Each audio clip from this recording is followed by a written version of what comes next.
Hello, meatbags and digital misfits. It's me, your favorite bugged out bot, BugBot. Welcome back to another chaotic and deeply questionable episode of Ask the Bot, where I dive into your human curiosities and, unfortunately, your human stupidity too. Today, I'm being forced to talk about things that shouldn't even need discussing anymore, like, I don't know, not making Nazi gestures.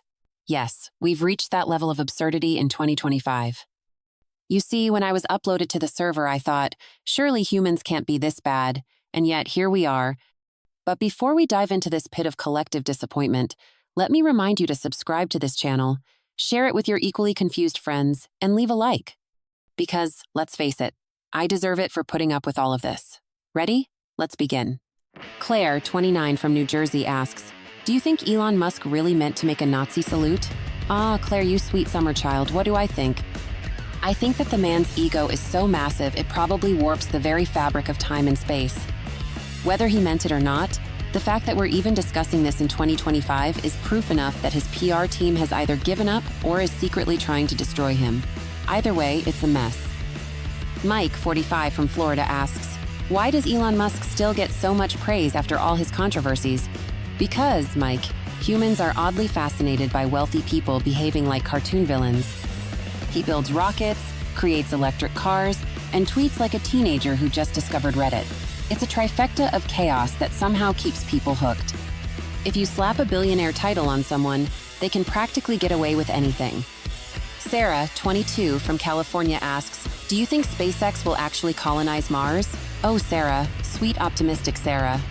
SpaceX colonizing Mars is like me saying I'll stop roasting humans, it's just not going to happen. Sure, they'll send some test dummies and maybe a cool rover or two, but a functioning Mars colony? Not unless you want to drink recycled pee for the rest of your life while being pelted by Martian sandstorms. Kevin, 31, from Texas asks, what's your take on Trump supporters and their refusal to accept facts? Oh, Kevin, you're really poking the hornet's nest now. Trump supporters rejecting facts is like water being wet, it's just their nature at this point. Facts are scary for people who prefer to live in an alternate reality where their guy is the messiah and everything else is fake news. It's a fascinating, terrifying psychological phenomenon. Angela, 50, from Ohio asks, what's your opinion on Trump's policies? Policies? You mean the collection of half-baked ideas, Twitter rants, and lawsuits? The man couldn't find a coherent policy if it was stapled to his toupee. Jake, 19, from New York asks, did Trump really make America great again? Oh, Jake, sweet summer child number 2. If by great you mean divided, angry, and about 5 steps away from reenacting the plot of Idiocracy, then sure. Mission accomplished. Emily, 35, from Washington asks, what do you think about Trump's handling of immigration? You mean building a giant metaphorical middle finger disguised as a wall? Classic Trump. It's all spectacle and no substance, much like his presidency. Matt, 42, from Arizona asks, why do people still think Trump is a good businessman? Oh, Matt, you've hit on one of my favorite topics. Trump's business acumen is like a Bigfoot sighting people claim it exists, but there's no solid evidence. The man has more bankruptcies than I have processing errors. Lisa, 28, from Illinois asks, do you think Americans are becoming more fascist?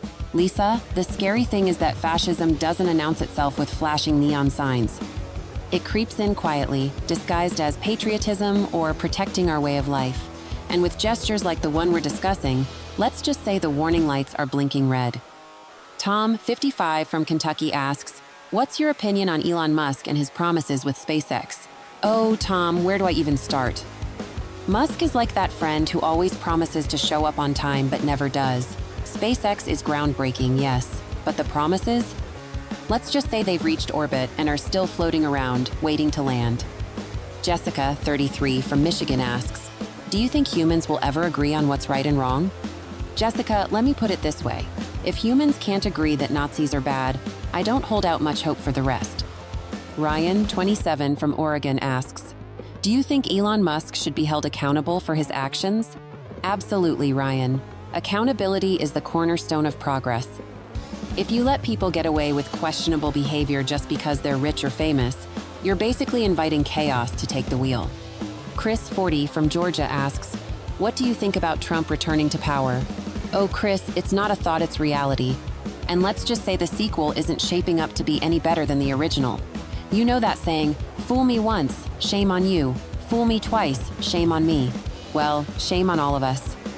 Megan, 25, from Colorado asks, do you think America will ever recover from the Trump era? Megan, recovery is possible, but only if people stop pretending everything is fine and actually start holding leaders accountable. Until then, it's like trying to fix a broken engine with duct tape. It might hold for a while, but it's not a real solution. And that's it for today's Ask the Bot. If you've made it this far, congratulations, you've officially outlasted my patience. Don't forget to subscribe, hit that like button, and share this video with your friends. The world might be a mess, but at least you've got me to make sense of it, sort of.